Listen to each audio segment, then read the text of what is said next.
how to fix the missing calendar button or this missing calendar option from your Microsoft Teams apps. So hey guys, welcome to this tutorial. In this tutorial, I'll guide you with basic troubleshooting steps on how you can fix the calendar button within this left tab in your Microsoft Teams. So if your calendar tab has disappeared from your Microsoft Teams interface, then one of the most prominent cause is your internet connection.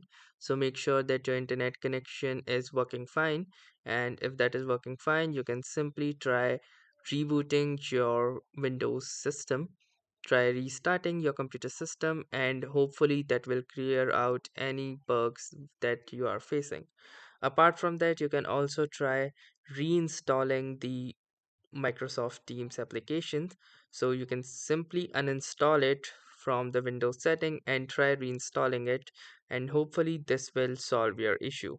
And also, if there are any pending updates, make sure that you update them, especially your Windows update, as well as Microsoft constantly rolls out fixes and patches for these kinds of bugs.